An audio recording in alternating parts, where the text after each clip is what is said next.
One, two, 1, 2, 1, 2, 3, 4, 5, 6. Are we rolling? My name is Rehan Greeff, originally from South Africa, small town in the Eastern Cape called Burgersdorp. Between the ages of 13 and 16, I had 5 knee operations due to rugby injuries. 2 in the left leg, 3 in the right leg, and I just didn't want to give up. Like already that was something that was in me, even though it meant I would need to go play rugby with metal plated knee braces, looking like Forrest Gump. That is what I would do. But then after the 5th knee operation, the orthopedic surgeon just told me, listen buddy, you're probably going to be having knee replacements by the age of 30, so hang up the boots, call it a day, and leave it there. At university, in my first year, I also ran at the University of the Free State in Bloemfontein, just the first 3 months, but the one morning I woke up, needed to drink an anti-inflammatory again to just get out of bed, and that is where I made the decision, like, listen, I can't live like this. I can't be so dependent on pain medication just to do what I love. This doesn't make any sense. Like, fast forward a few years up to 2015, September 2015, me and my wife came across to London. Then in 2017, in the beginning of 2017, me and my wife, we were going to the CRC Wimbledon South, like the Southwest campus, and it was a morning service. Pastor Tabu was preaching, and I cannot explain it. It's almost as though God just talked to me during a short stint of Pastor's sermon. Pastor Tabu went off topic during his sermon and just said, there's a young man in the congregation today that needs to take the healing for his knees. And I wasn't even in the same venue as him. He was in the east of London. We were streaming it, but he was talking to me. God was talking to me during that few seconds, and I just jumped up and put my hands up, and I said, that's mine. And I took it, and I can't explain it, but I felt like burning on my knees, and I just, by grace through faith, said, I am healed. And since that day, started running.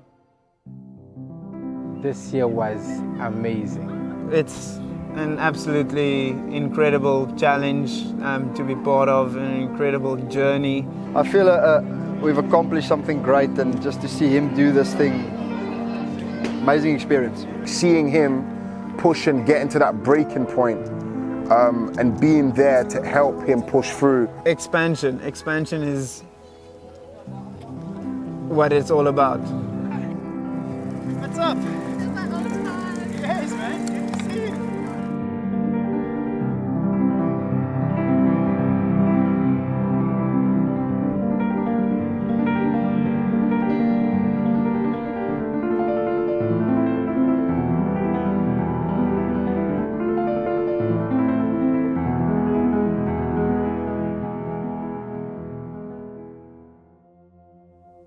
Run Forest Run started based on my nickname that I had at school because of the movie Forrest Gump. He had those metal-plated knee guards that he ran out of. That's where my nickname from school came from. That is where Run Forest Run came from in 27, or it was actually in 2018 was the first time that we called it Run Forest Run when I did the events. And for each year, I didn't just choose an event or go to a race or do something like that. It needed to be something that inspired me, challenged me, and almost called me by name. So it was always a prayerful exercise to get to what I need to do. And I didn't want to do more than one thing a year. It's an annual, there's one thing a year. And after 2020, we're in the middle of pandemic, but the cause and the core of Run Forest Run, of being blessed to be a blessing and expanding horizons, hasn't changed. So we still need to do something.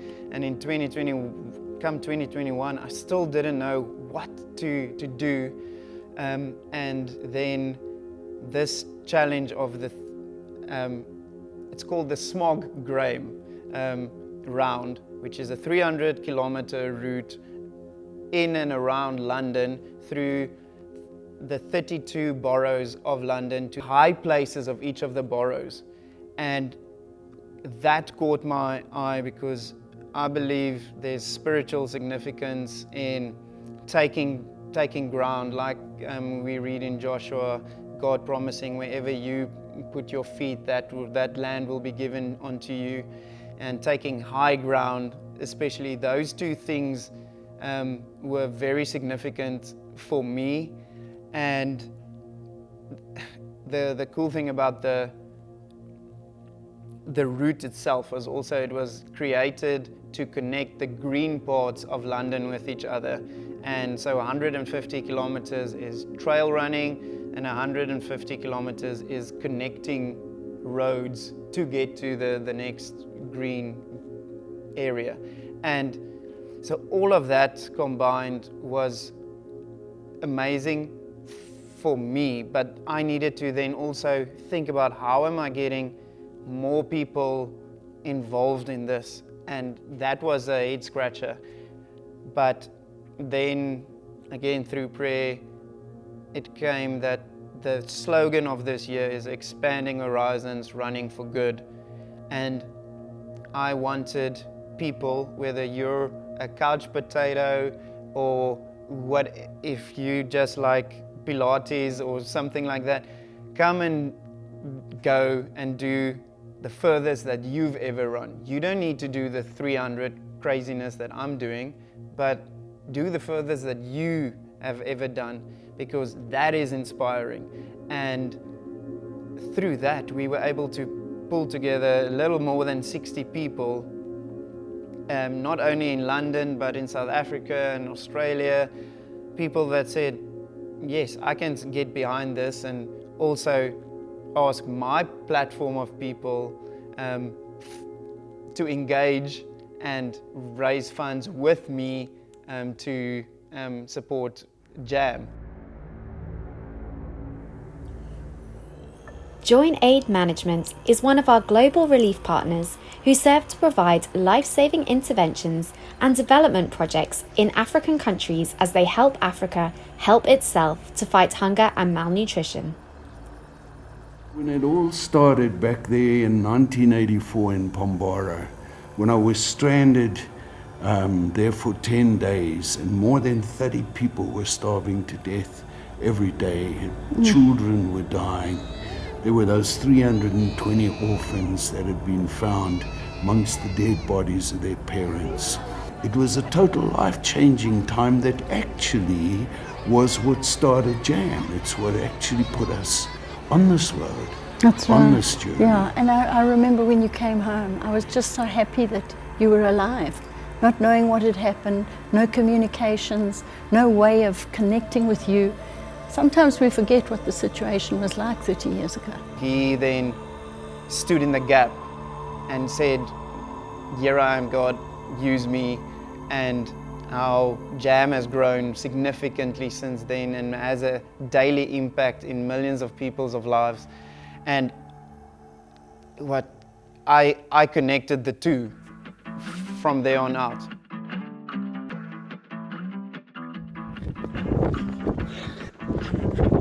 Hello everyone. Getting ready for the afternoon run. Good morning everyone. So, I'm on circle 1. I am going to go out for a run. Yes, you heard me right. Run Forest, run! All for jam, all for jam! Yeah. Might be the slowest horse on the track, but still getting the kilometers in. That's my morning 10k done.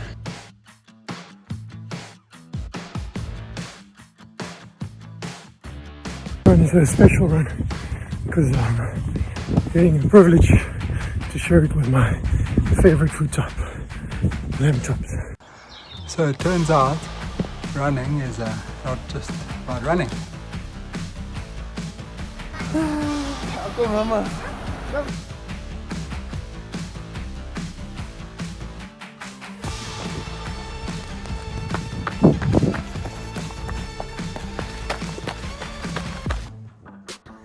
It is round 3 of the forest front yard.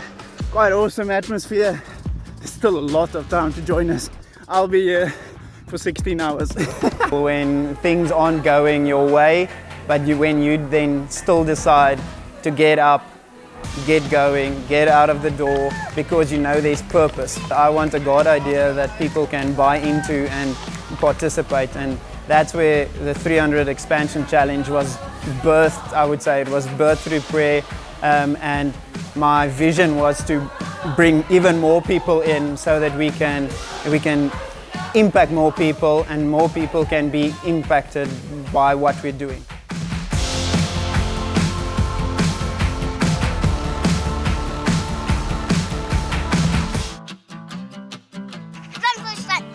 We're supporting Jan. I have not seen myself in more than 48 hours. I'm Lisa Barbara. Some people know me as LB. I am Rehan's wife. So my role is a supporting role, sometimes giving the reality checks. I make that work while he can train, and then in the race, supporting him in the race, and whenever he needs me, that's where we'll be. And a big challenge for him on the first year he ran was a 100-kilometer race. And at 80 kilometers, I saw him really quite tired, and he pushed through and he did his 100K. And from there, every year it just expanded. For a while, you would see Rehan think about things, and then I would just leave him, and he would be looking into races, different things, and then suddenly he would say, I was thinking, or have you seen this? And then I know something's come. For him, it's never just a race or another thing to finish or to get a medal for. It's always been something that was birthed within a healing. Rehan's 2 little girls are his biggest supporters. They have just tagged onto this Run Forest Run concept. It's a lot of fun for them. They love seeing Daddy up to something new. They like running with him as well, so it's trying to negotiate that last 2 kilometers that they can join. Of course, then we have school runs, we have life. I'm a working mom as well, so it's both of us working full-time, 2 kids going to school and trying to navigate that with training sessions then as well. The times you would not run, that's the times that Rehan will go out and he will just be with such a big smile running because he knows his why. So that is amazing to see, and we got to see that bit. So as the training got harder, the time needed to expand. A week before, Rehan's dad has been sick for quite some time. He had cancer. And during that week, he very quickly deteriorated, and he passed away on the Sunday before the race started. And that's 4 days prior to a challenge that is massive, that has had so much organization going into that. It was that question whether should he go home to South Africa, to family, and be with them in this time of sore hearts, or should he stay and finish this race? And so that was part of the challenge for us as a family, really sitting down, having those conversations that were really hard. But the heart of the family was that his dad would have wanted him to continue. He was one of his biggest supporters, and the family wanted us because they also understood that, again, this was birthed from something much bigger than us. This is not just a race for him or a tick box exercise or a medal.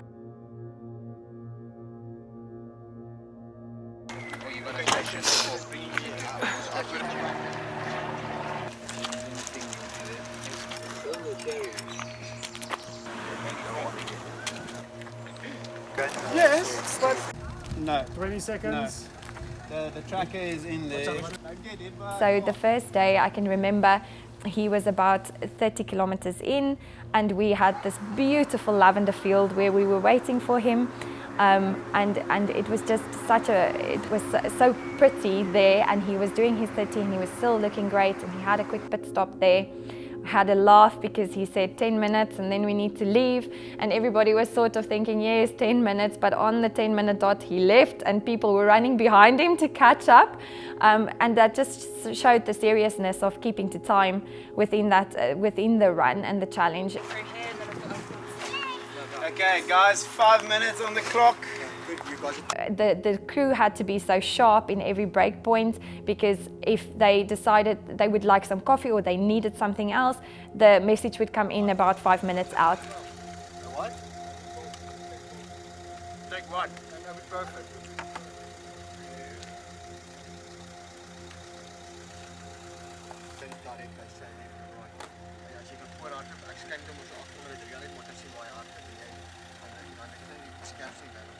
How you're feeling, okay, at this moment, you know?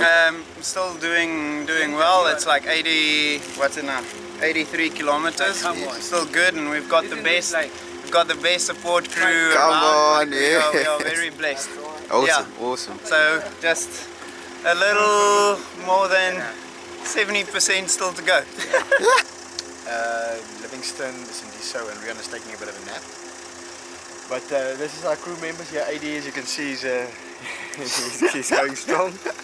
Brother Nathan is just also here somewhere, and we all had our first stint of helping out. So we do about 15 kilometers at a time. So we each had a go of just running with the runners. So obviously now it's night, so we have to help throw a bit of light as they run, also show the way where they need to go. It's good, going well so far. Rihanna's really doing well. Lisa did well, Livingston well, so I think everything's en route. 80 gone of the 320, so only 220 left. So come on. We are getting there.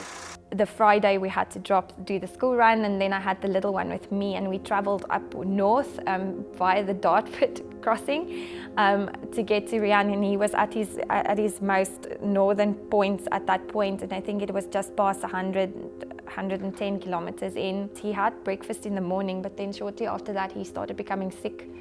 And nutrition is so important within a race, but your body shuts down to an extent. Hills.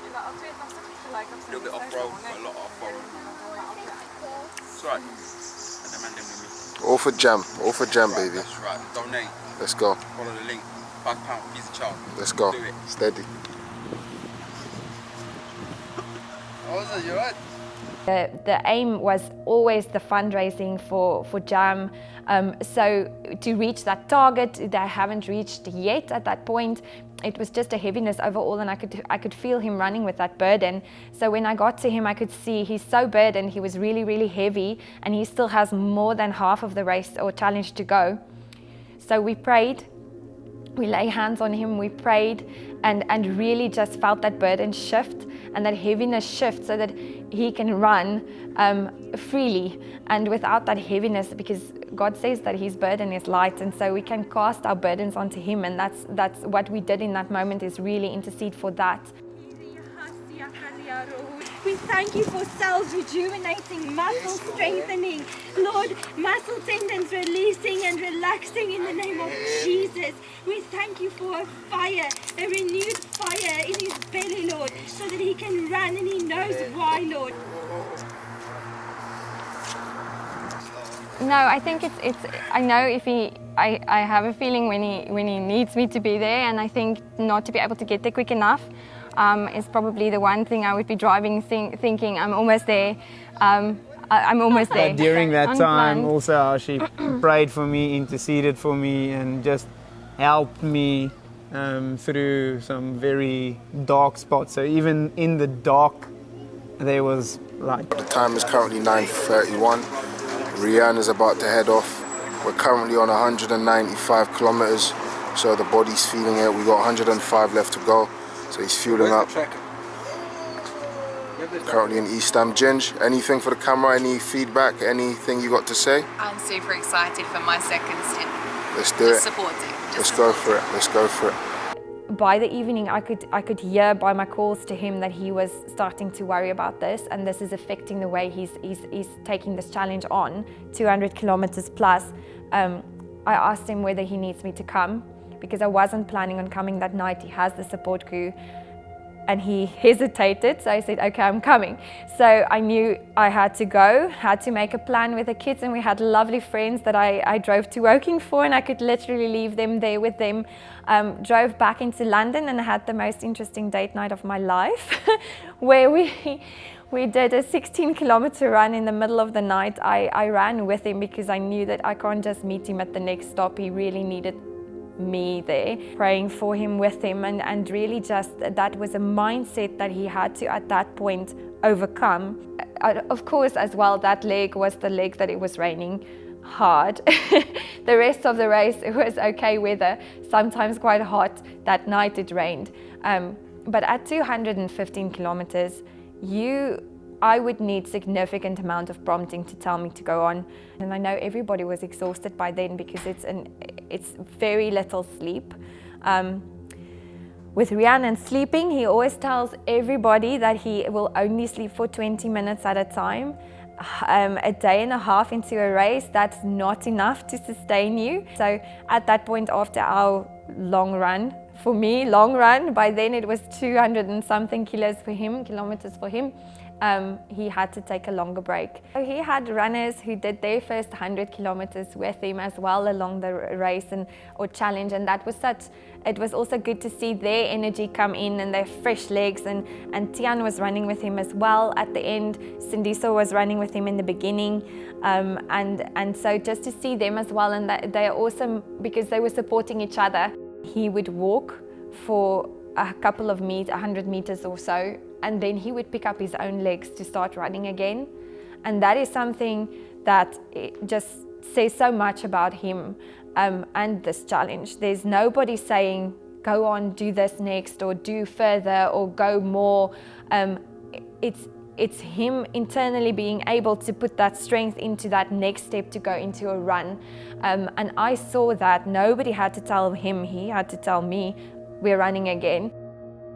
When he then entered that area where everybody was waiting for him, Scott joined him as well, and he did his first ever 100 kilometers. So that is just also an amazing feat.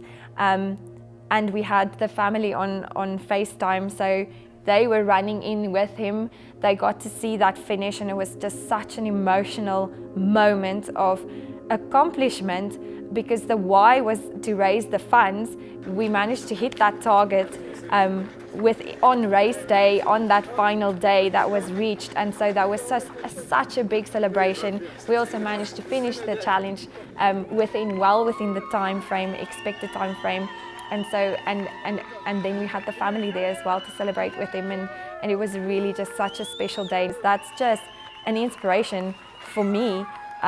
It's something that his daughters can carry on for. You don't give up, you put your next leg down and you just keep on running, and if you know your why, then that's easy. There's something beautiful about the finish line, about how many people stayed after finishing their runs so early, waiting to see that. That is definitely special, but for me personally, it is how people sacrificed not only time but themselves to help me do what I do.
great journey, and for each of the runners, guys taking on their first 10K. Guys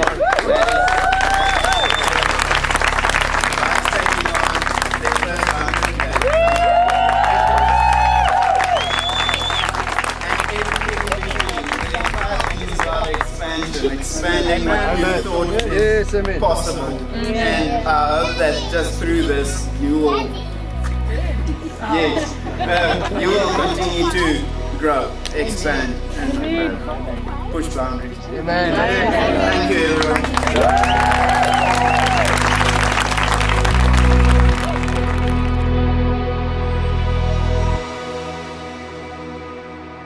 So, people to thank, I would say, outside the family, I'm going to be talking about people behind the scenes that made such a big difference is Paul, Bosch, and Karen Snook.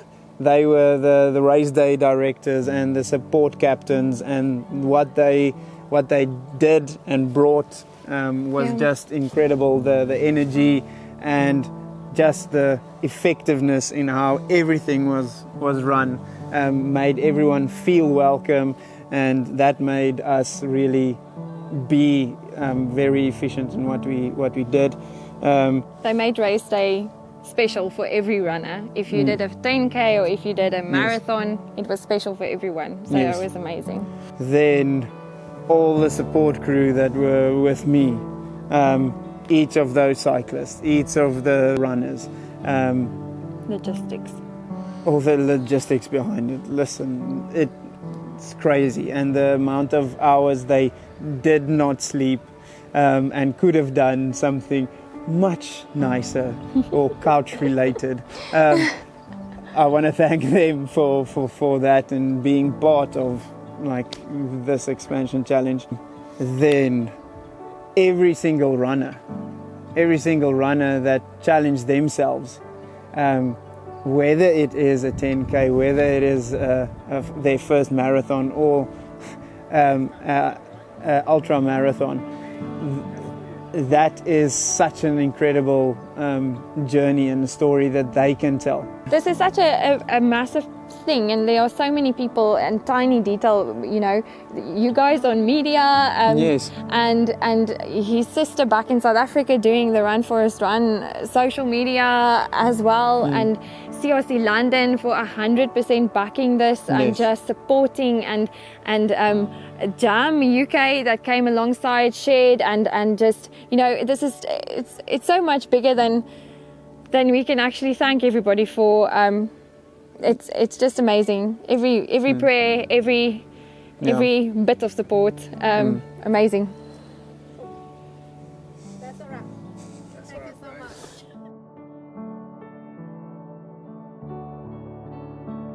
much. So what's next? So 2022 is the year where I'm again expanding my horizons, expanding what I think is possible.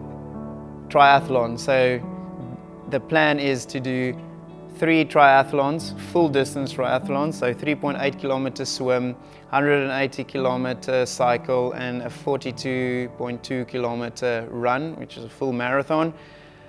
Complete that 3 times in 3 countries in the space of 6 days. It's also, again, not just me. I want people to also be part of the craziness, but also raising funds for Jam, which is now ForAfrika, and